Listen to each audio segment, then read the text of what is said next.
You're not paid to be a therapist. Step away from him and get back to your duties." The words, sharp and cold, slice through the cathedral-like silence of the study. They belong to Julian Vance, a man who moves through the world as if he owns the very air everyone else breathes. His voice, a finely tuned instrument of command, is aimed at the still figure of a woman standing beside his father's wingback chair. Her name is Clara. She wears the simple gray uniform of the household staff, a uniform designed to make her blend into the background, to become part of the polished mahogany and muted damask. In this moment, however, she is the focal point of Julian's immense and impatient attention. Julian stands framed in the doorway, a silhouette of bespoke tailoring against the bright afternoon light of the hallway. He has just returned from closing a deal in Singapore, a triumph of logistics and brute force negotiation that has added another billion to the family's already staggering fortune. He moves with the frictionless certainty of a man who has never been told no and meant it. The faint scent of expensive cologne and recycled aircraft air clings to him. His eyes, the color of slate, assess the scene not with familial concern, but with the ruthless efficiency of a quarterly review. He sees his father, Arthur Vance, slumped in the red leather chair, his back to the door. He sees Clara's hand resting gently on his father's shoulder, an act of comfort, an act of care. To Julian, it is an act of insubordination, a breach of protocol, a line crossed. Clara does not startle, she does not flinch. Her reaction is a study in quiet economy. She simply draws her hand back, her fingers curling slightly as if remembering the fragile tremor in the old man's bones. She turns her head, her gaze meeting Julian's not with defiance, not with fear, but with a profound and unsettling stillness. It is the stillness of a deep lake. You know there are currents running far beneath the surface, but the top remains placid and unreadable.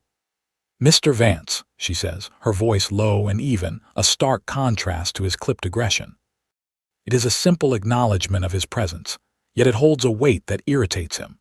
He strides into the room, his leather shoes making sharp, expensive sounds on the Persian rug. The study is his father's sanctuary, a room paneled in wood so dark it seems to drink the light. It smells of old books, leather, and the faint, sweet aroma of the pipe tobacco Arthur hasn't been allowed to smoke in years. For Julian, the room smells of stagnation, of a past that refuses to get out of the way of the future.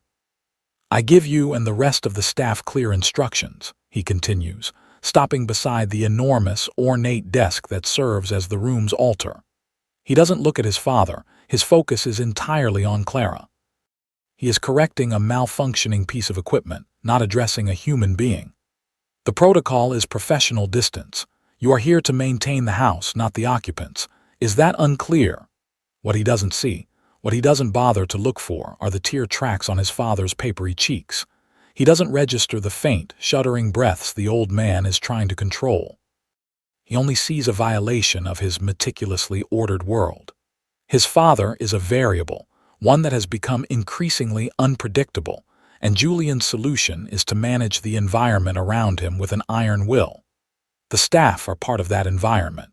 Would you endure this kind of dismissal, knowing you were the only thing holding the fragile peace?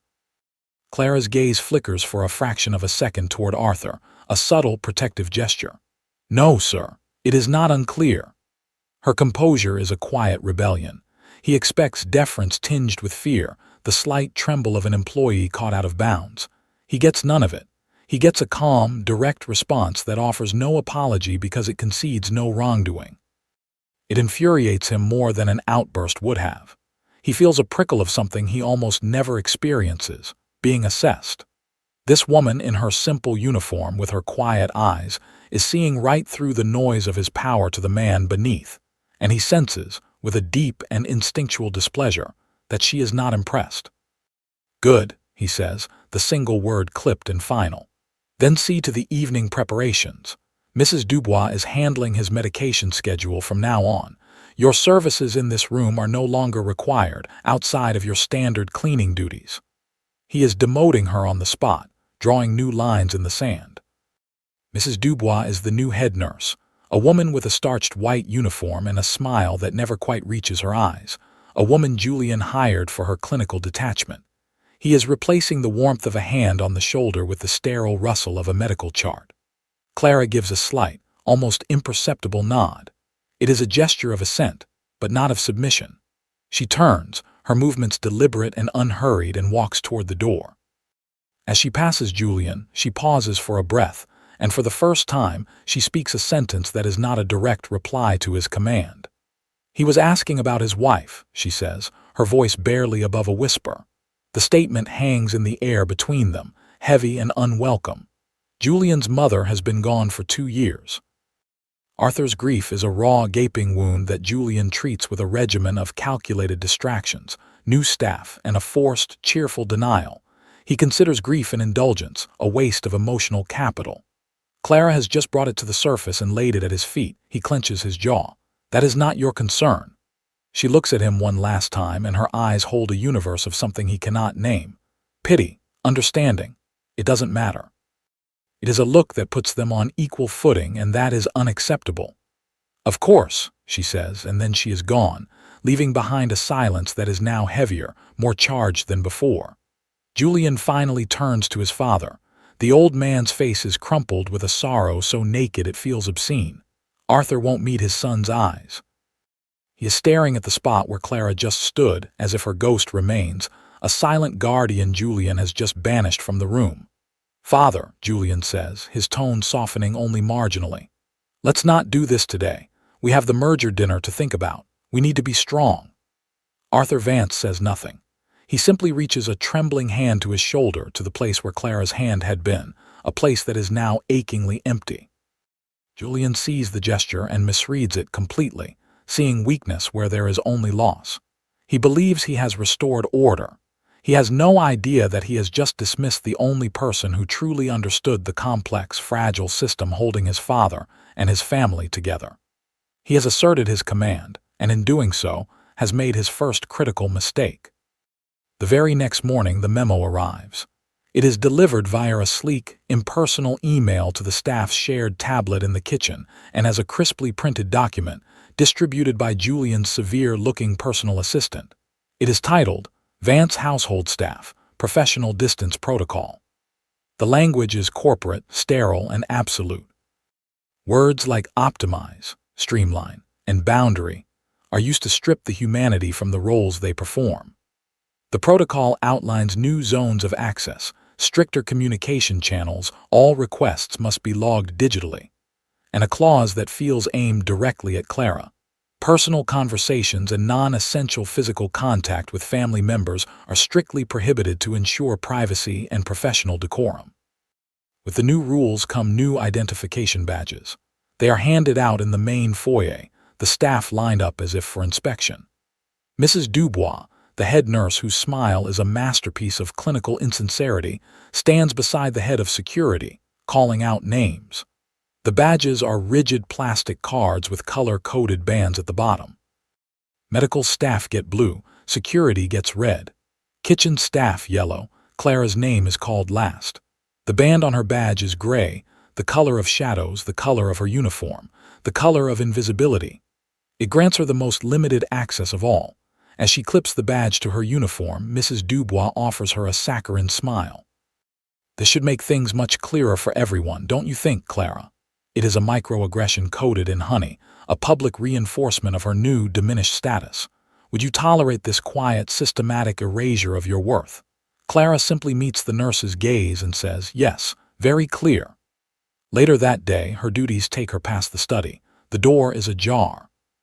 Inside, she can hear Arthur's television playing a financial news network at a jarringly loud volume, Julian's prescription for mental engagement.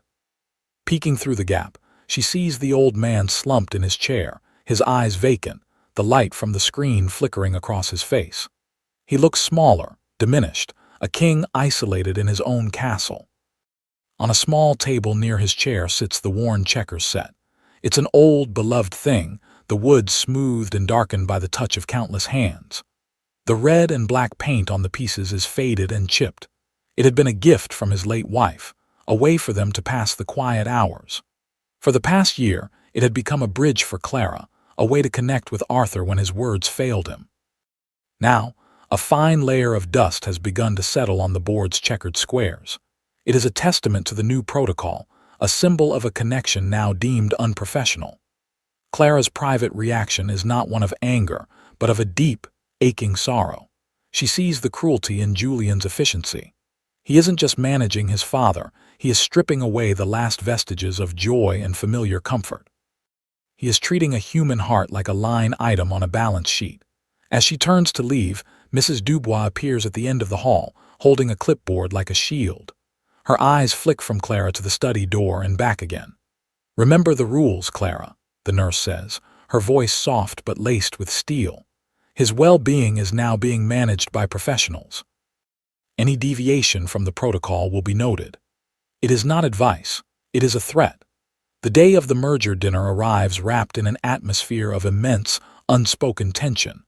The Vance Corporation is attempting to acquire a rival tech firm, a move that would solidify their dominance for the next half-century.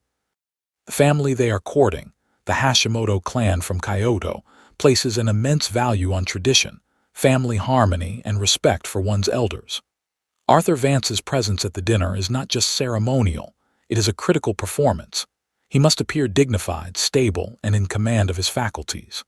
The entire multi-billion-dollar deal could hinge on the quiet composure of one grieving old man. Julian is a storm of controlled energy, a general on the eve of battle. He oversees every detail, from the floral arrangements to the precise temperature of the steak. But there is one variable he cannot control: his father. Arthur has been agitated all day, pacing his room, refusing medication from Mrs. Dubois, muttering his late wife's name. The clinical detachment of the new protocol is failing its first major test. It is a system designed for compliance, not for comfort, and Arthur's grief is not compliant. Desperation makes Julian a hypocrite. He finds Clara in the laundry room, folding a set of linen napkins into perfect, crisp squares. He closes the door behind him, a sign that what he is about to say is off the official record. "Tonight," he begins, dispensing with any preamble, "the protocol is suspended. For you." Clara stops folding. She looks at him, her expression unreadable. "My father is unsettled," Julian admits, the words tasting like ash in his mouth. "Mrs. Dubois' methods are not working. The Hashimotos will be here in 2 hours. I need him calm. I need him silent. I need him to look like the patriarch this family needs." He takes a step closer, his voice dropping to a low, urgent command. "Your only job tonight is to ensure my father is stable for exactly 3 hours, from the moment the guests arrive until the moment they leave. I don't care how you do it. Use that, whatever it is you do, just make it happen." The irony is staggering. He is ordering her to do the very thing he so cruelly reprimanded her for. He is acknowledging her unique skill only when his ambition requires it. He is making her responsible for the success of a deal worth billions, placing the weight of his entire world on the shoulders of the woman he publicly humiliated. She is trapped. If she refuses, Arthur will likely have a full-blown episode, humiliating himself and scuttling the deal. Julian will blame her. If she accepts, she is complicit in his manipulative game, using her genuine connection with his father as a tool for corporate gain. But her loyalty is not to Julian's ambition, it is to Arthur's dignity. The man who broke the rules now begs you to use your magic to fix his mess. What would you do next? Clara looks at the folded napkin in her hands, a perfect, ordered square. Then she looks at Julian, a man whose life is a frantic pursuit of order but whose heart is in chaos. "I will make sure he is comfortable," she says, her voice quiet but firm. It is a subtle reframing of his command. He wants a performance. She will provide care. Julian nods, relieved. He doesn't notice the distinction. "Good," he says, already turning to leave, his mind moving on to the next crisis. "Don't fail. The family's reputation depends on it." The door clicks shut, leaving Clara alone with the impossible task. She is no longer just a maid. She is the unofficial, uncredited, and utterly essential guardian of the Vance legacy. The stakes are now absolute. 1 hour before the guests are scheduled to arrive, the crisis hits. A text from Mrs. Dubois, frantic and uncharacteristically unprofessional, summons Clara to the master suite. She arrives to find Arthur in the grip of a full-blown panic attack. He is backed into a corner of his dressing room, his breath coming in ragged, shallow gasps. His eyes are wide with a terror that seems to see past the gilded room and into some private abyss. Mrs. Dubois is trying to reason with him, her voice high and strained, while a younger nurse, Sophia, hovers uselessly by the door, looking terrified. "He won't take his sedative," Mrs. Dubois says, her composure cracking. "He pushed the tray away. He thinks we're trying to poison him." Clara takes in the scene with a swift, calm assessment. She ignores the panicked nurse and walks slowly toward Arthur. She doesn't reach for him. She doesn't coddle him. She stops a respectful distance away and simply speaks. "Mr. Vance," she says, her voice a low, steady anchor in the storm of his fear. "Look at the pattern on the rug." Arthur's wild gaze doesn't focus. "It's a Persian haris," Clara continues, her tone methodical, almost like a lecture. "See the central medallion and the repeating geometric border. Every line has a purpose. Every color follows a rule. It's a system. Predictable. You can trust it." She is not talking about the rug. Sophia, watching from the doorway, realizes this with a jolt. Clara is giving his panicked mind a logical framework to latch onto, a lifeboat of order in a sea of chaos. Did you catch what she just did? She didn't treat his emotion. She respected his intelligence.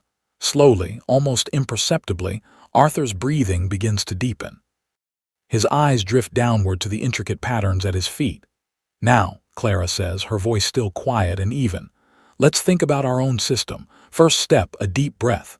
Second step, a glass of water. Third step, we sit down." She outlines a simple, three-move sequence, a strategy. "You are in control of the sequence, Mr. Vance. You decide the timing." She turns to Sophia. "Please bring a glass of water, not too cold." Sophia, stunned into action, scurries away. Mrs. Dubois watches, her arms crossed, a look of mingled disbelief and resentment on her face. This quiet maid with her gray banded badge is accomplishing in minutes what she and her medical authority could not. When Sophia returns with the water, Clara takes it and places it on a small table. Then she goes to the closet and retrieves the dusty checkers set. She brings it over and sets it up on the table next to the water, the familiar red and black pieces a silent invitation. A return to their language. She doesn't ask him to play. She simply makes the first move, sliding a black piece forward into the center of the board. An opening.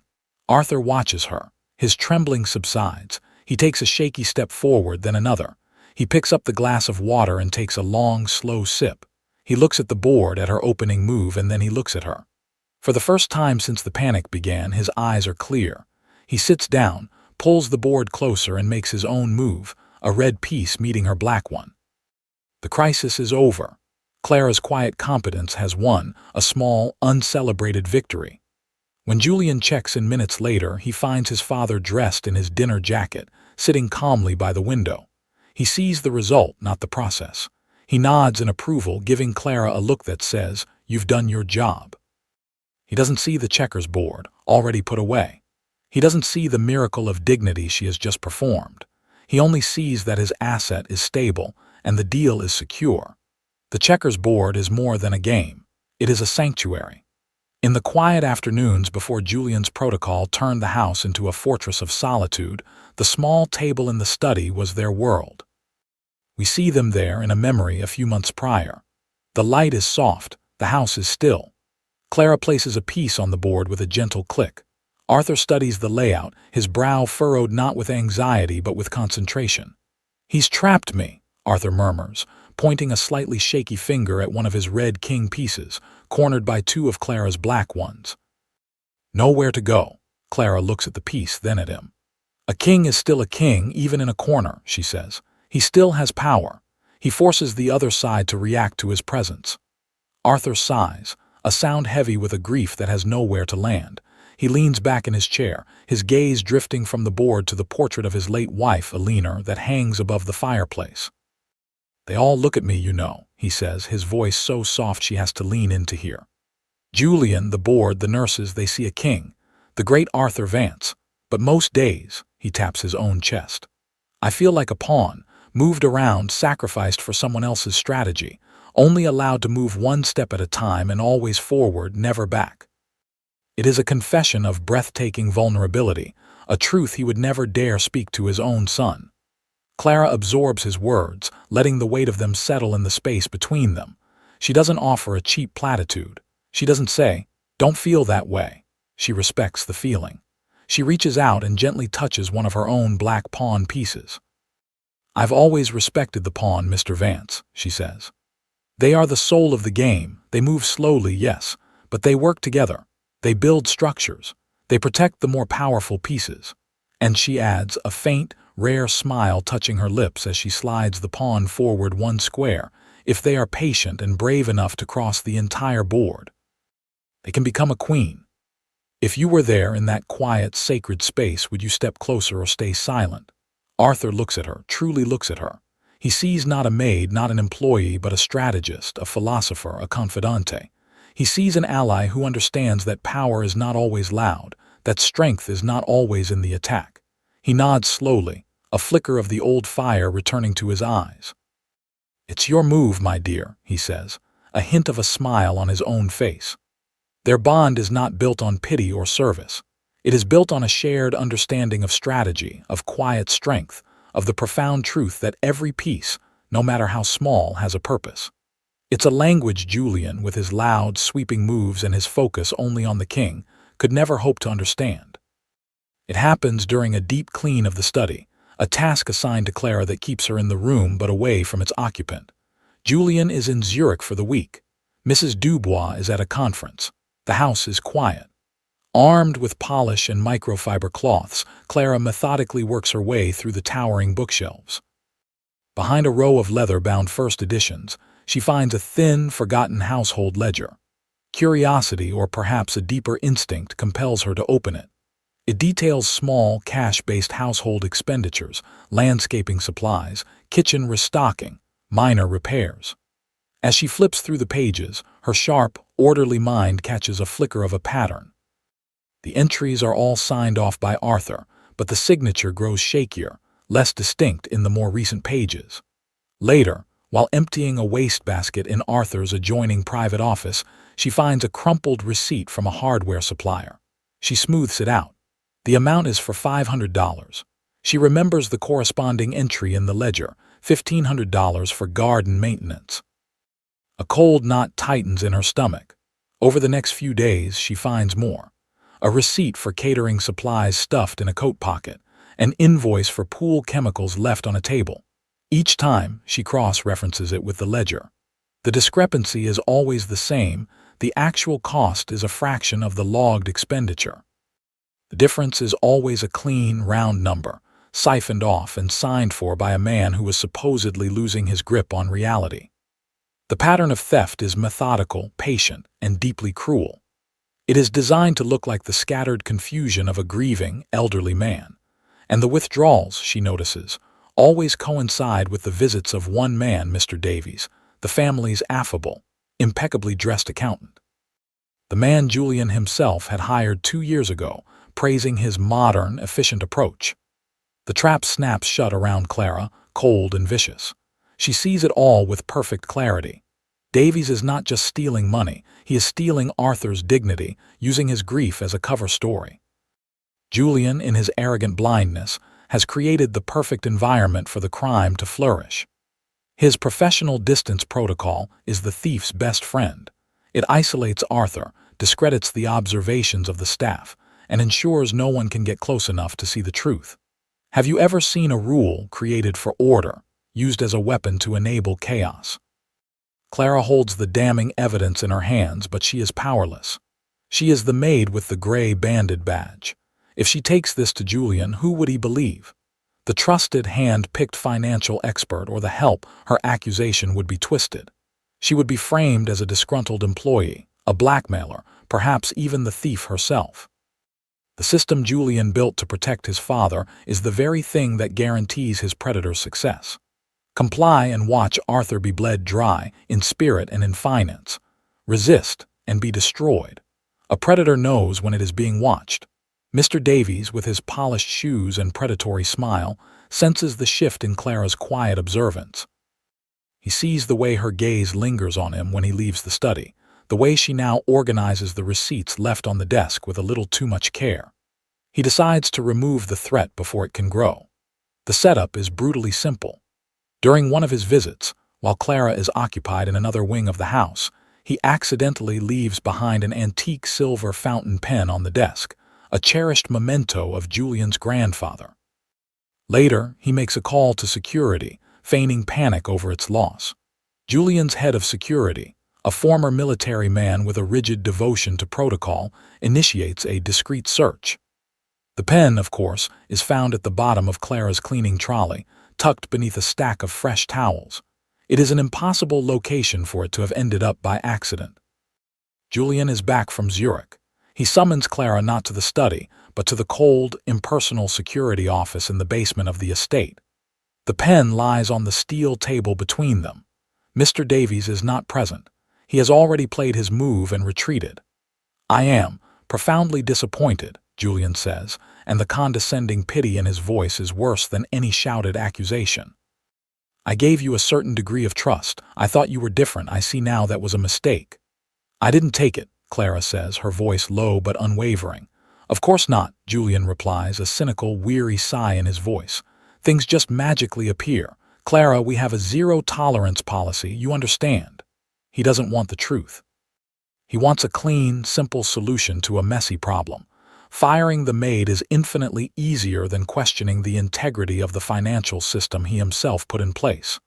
The latter would mean admitting his own failure of judgment, and Julian Vance does not fail. "You're suspended, without pay, effective immediately," he says. "We will conduct a full investigation as a formality. Your access badge is deactivated. You will be escorted from the premises." The words are like iron doors slamming shut, one after another. She is isolated, silenced, and professionally neutered. The security guard, a man who has always greeted her with a respectful nod, now looks at her with suspicion. He takes her gray banded ID badge and cuts it in half with a pair of shears. As she is walked through the service corridors, past the staff who now avert their eyes, she feels the full weight of the system aligned against her. She has been expertly and efficiently removed from the board. What would you sacrifice to stay true to someone who couldn't fight for themselves? In the back of the car driving her away from the estate, she does not cry. A cold, quiet resolve settles over her. They think they have banished a pawn. They have no idea what they have just unleashed. She is no longer just protecting Arthur's dignity. She is fighting for it, and she will not lose. Clara's apartment is small, clean, and meticulously organized. It is a world away from the sprawling, soulless luxury of the Vance estate. Here, in the quiet of her own space, she is not a uniform or a badge. She is a mind at work. The suspension is not a defeat. It is an opportunity. For the first time, she is outside the system, free from its suffocating rules and surveillance. She can finally plan a proper countermove. She sits at her small kitchen table with a cup of tea. She doesn't have access to the ledgers or the security logs. She has no physical evidence. All she has is her knowledge of the two most important players, Arthur and Julian. She knows Arthur's language, the language of the checkers board, and she knows Julian's weakness, his explosive, reactive pride.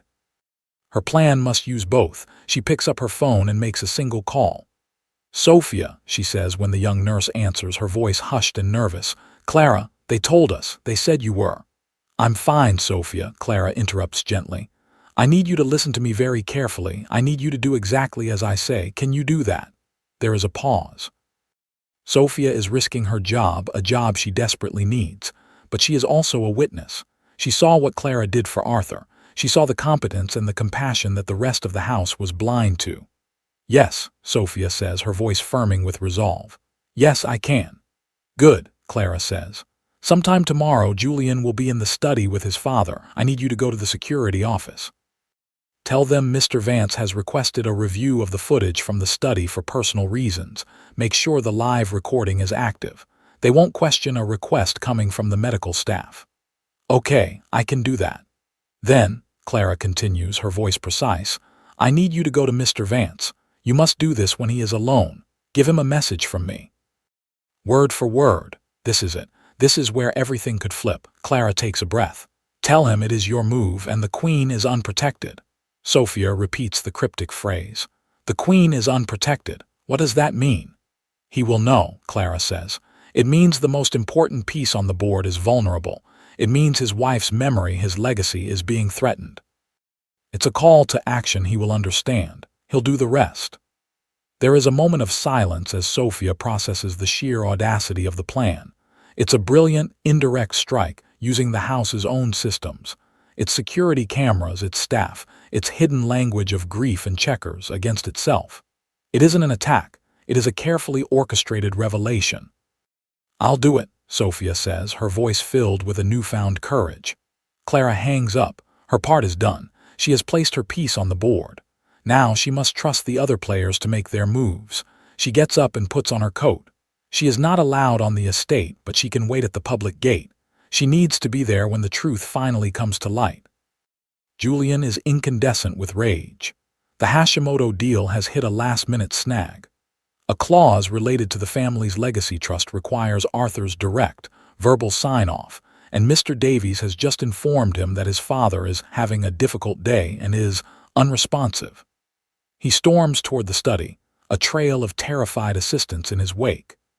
He is not thinking about his father's health. He is thinking about his father's function. The patriarch is failing his one simple duty. He throws the heavy oak doors open without knocking. "Father, we need to." The words die in his throat. The scene before him stops him cold. His father, Arthur, is standing in the center of the room. He is not slumped or vacant. His back is straight. His eyes are blazing with a lucidity Julian hasn't seen in months. And holding his arm, standing beside him as a steadfast ally, is Clara. Sophia, the young nurse, stands near the door, her face pale but determined. She has let Clara in. "What is she doing here?" Julian roars, his fury redirecting itself instantly. "I had you removed." "Security." "She is here at my invitation," Arthur says, his voice not loud but carrying an ancient, rediscovered authority that cuts through Julian's anger. "This is my house," Julian snaps back. "And this is my legacy," Arthur retorts, his voice cracking with emotion. He points a trembling finger not at Clara but at Mr. Davies, the accountant, who had followed Julian into the room, a look of smug concern plastered on his face. "And he has been poisoning it." Davies starts to stammer a denial, but Arthur waves him into silence. "I thought the fog was my own," Arthur says, looking at Julian, his voice thick with years of unspoken pain. "The grief, the age, but it was him. A little poison here, a little confusion there. Forgetting my medication, misplacing my glasses, and all the while his pen signing away my money, my memories." Julian is stunned into silence. Davies's face has gone ashen. Arthur turns and gestures to the small table where the checkers board sits. Clara had Sophia set it up. On it, a single red king is surrounded by black pieces. A lost game. "She showed me," Arthur says, his gaze softening as he looks at Clara. "She showed me the pattern. Not with numbers I can no longer follow, but with moves on a board, each piece a transaction, each move a theft, a slow, methodical cornering. She speaks a language I can still understand." Did you feel that shift, the moment a king remembered his power? It is then that Julian notices the small, blinking red light of the security camera in the corner of the ceiling. He glances at Sophia, who meets his gaze without flinching. The whole scene, the accusation, the confession, his own blind rage, is being recorded. It is irrefutable. Davies makes a small, choked sound and takes a step back toward the door. "Oh no," Julian says, his voice dropping to a dangerously quiet growl as the full scope of the betrayal and his own catastrophic misjudgment crashes down upon him. He looks at Davies, the man he trusted, the man he defended. "You're not going anywhere." The power in the room has not just shifted, it has shattered and reformed. The quiet maid in the gray uniform is no longer the weakest piece on the board. She is the strategist who just checkmated them all. The aftermath is swift and surgical. Security is called, but not for Clara. Mr. Davies is escorted from the premises, his career and reputation dissolving in the space of 10 recorded minutes. The legal team descends, and the quiet, systematic theft becomes a matter of public record, though Julian's formidable PR machine works overtime to frame it as a swift and decisive action against a rogue employee. The house, however, cannot escape the fallout. It is shrouded in a thick, suffocating blanket of shame. Julian's authority is fractured. He has been proven not just wrong, but catastrophically, blindly, arrogantly wrong. He has failed in his most basic duty to protect his own father. A day later, he summons Clara to the study. The room feels different, the air cleared of a long, festering poison. Arthur is not there. It is just the two of them. On the massive mahogany desk between them is a slim, elegant envelope. "The investigation is complete," Julian says, his voice stiff and formal. He does not apologize. The words are not in his vocabulary. "You have been fully exonerated. Your suspension has been lifted with full back pay." He pushes the envelope across the desk. "This is for you. A severance. A settlement. Whatever you want to call it, it is enough to ensure you never have to work again. It comes with a standard non-disclosure agreement." It is his solution to everything money. A transaction to wipe the slate clean, to buy silence, to re-establish control.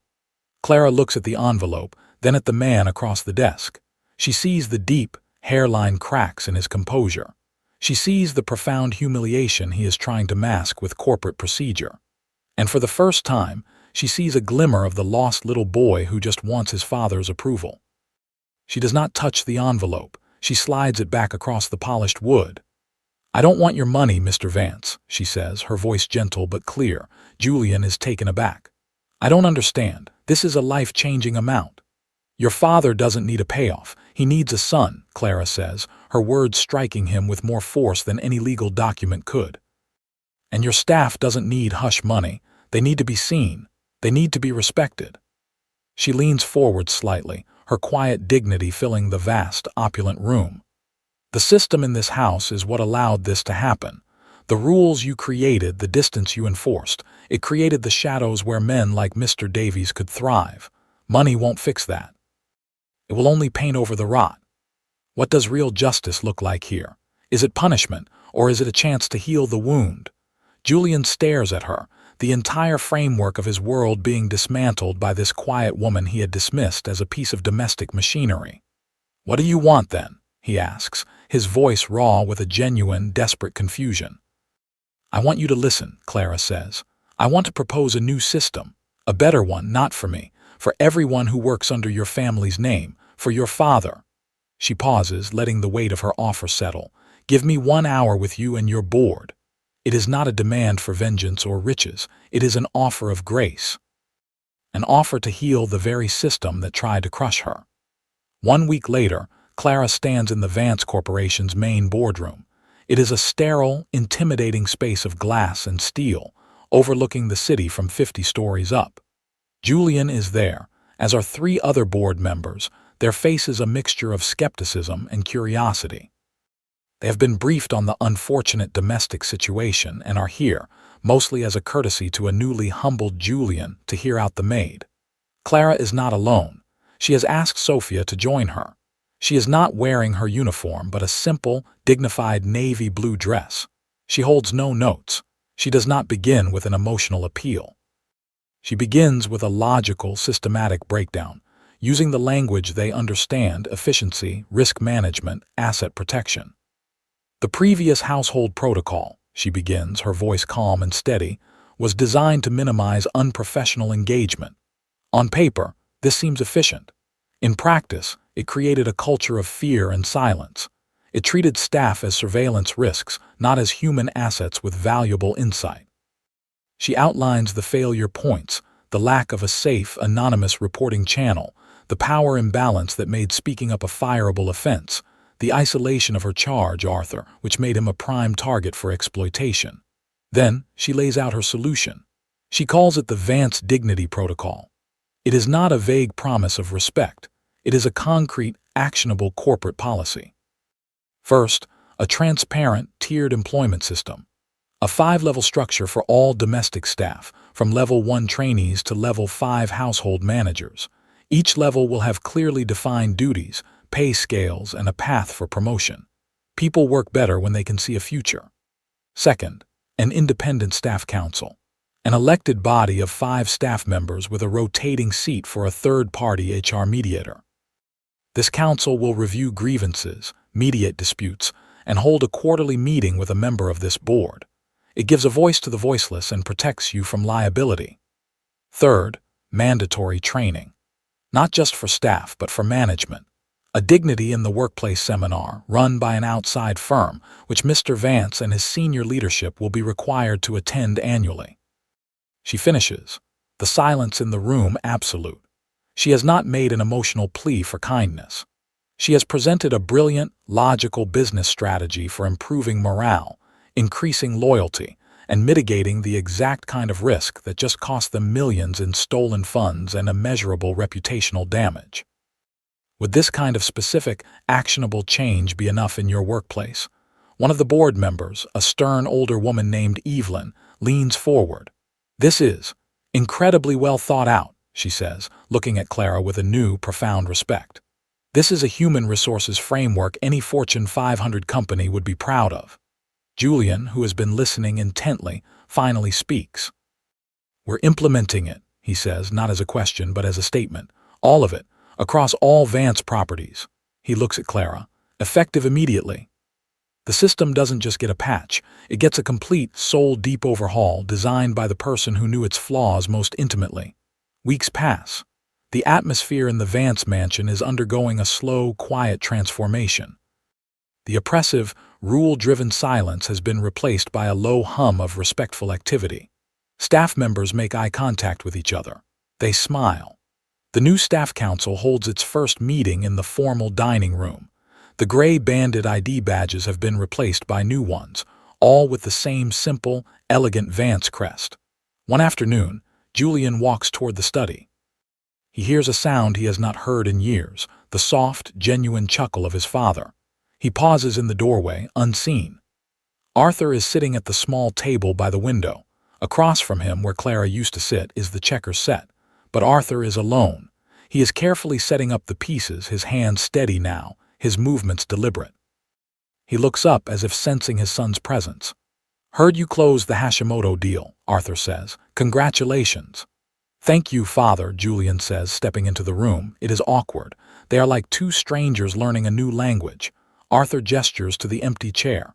She taught me a few things about this game," he says, looking down at the board. Said a good player doesn't just think about his own moves. He tries to understand why his opponent is moving the way he is, tries to see the whole board from their side. He looks up at Julian and his eyes are clear and direct. "I don't think I ever did that with you. I'm sorry." The apology, so simple and so long overdue, lands with the force of a physical blow.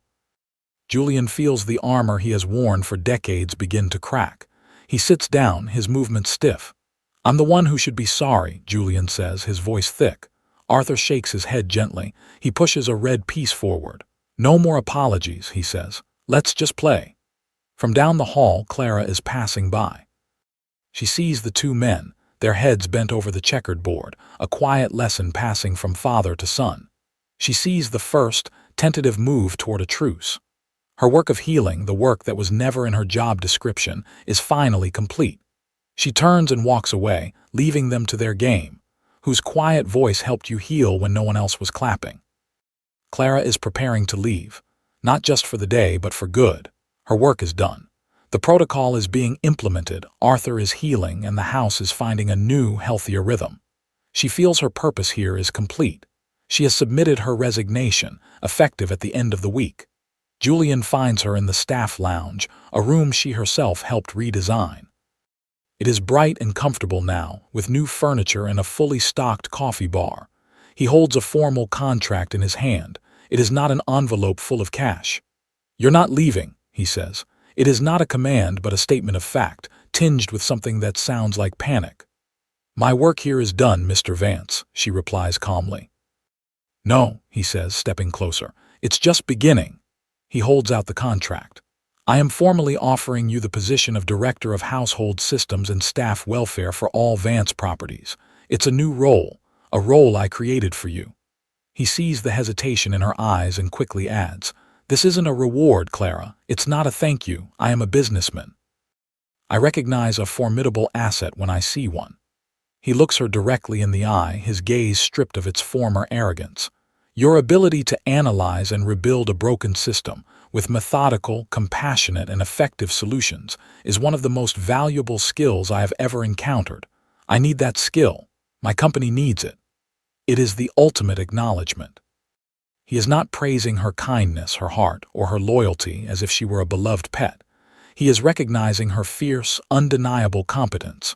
Recognition done right. Acknowledging the skill, not just the sentiment. Do you agree? She considers the offer. The idea of leaving the quiet life she loves for a corporate role is daunting. But the idea of ensuring that what happened here never happens to another staff member in any Vance home is a powerful calling. I have one condition, she says. Anything. Sophia, she says, the nurse who helped me. I want her to be promoted to head of the staff council with a salary that reflects her new responsibilities. This was never just about me. It's about empowering everyone. Julian smiles. A real smile for the first time. It's already done, he says. I'm learning to see the whole board. Clara takes the contract. 6 months later. Clara, now in a sharp, professional blazer, is giving a tour of the newly renovated staff quarters at the Vance family summer home in the Hamptons. She is leading a group of new household managers, training them on the dignity protocol. The facilities are state-of-the-art, respectful, and designed for comfort. In the center of the main lounge, on a beautiful new oak table, sits a familiar object, a worn checkers set. It is the original board from Arthur's study. He had insisted on giving it to her. She had it polished and restored, the chips in the pieces left as marks of character. It now travels with her to each property as she implements the new system. It has become her teaching tool. Beside it sits a small, elegant brass plaque. A young manager leans in to read it. The plaque says, "Every piece has a purpose." A woman on the tour asks, "Why a checkers set?" Clara runs a hand over the smooth, familiar wood of the board. "Because it reminds us," she says, her voice resonating with quiet authority, "that the most powerful strategies are built on respect for every single piece. It reminds us that even the quietest move can change the entire game." The object, once a secret symbol of a private bond and a silent rebellion, has returned. It is now a public emblem of the new Vance culture. It is a promise, carved in wood and brass, that everyone has value, everyone has a purpose, and everyone deserves to be seen. Did the object's meaning change for you too? From a simple game to a symbol of a revolution. The final scene. A year has passed. We are back at the Vance estate. A training session for new household staff is underway in the renovated lounge. Sophia, poised and confident in her role as head of the staff council, is leading it. She stands beside the checkers table. In some households, the goal is to be invisible, Sophia tells the new recruits. Here, the goal is to be seen, to be valued. We don't just work here.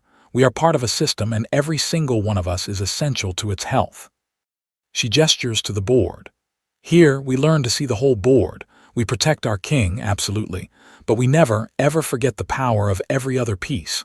That is the Vance way now, she smiles. It's a lesson taught to us by a woman who knew its value all along.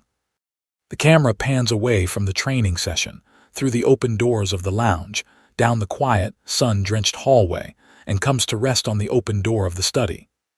Inside, Arthur and Julian are playing a game of checkers. There is an easy silence between them, the comfortable quiet of a hard-won piece. Julian makes a move and Arthur nods in approval. Clara is standing in the doorway, watching them for a moment. She is not in a uniform or a blazer, but her own simple, elegant clothes. She is on her way out, her work here truly finished. She doesn't need to supervise or manage them anymore. The system she built is working. It is healing the family from the inside out. She watches the father and son, two pieces on a board who have finally learned to see each other. She allows herself a small, satisfied smile. Then she turns and walks away, her footsteps making no sound on the polished floor. The room has changed. The game has changed. And the quietest piece on the board was the one who taught everyone how to play. Sometimes, the most powerful legacy isn't a name on a building, but a new set of rules for the game, isn't it?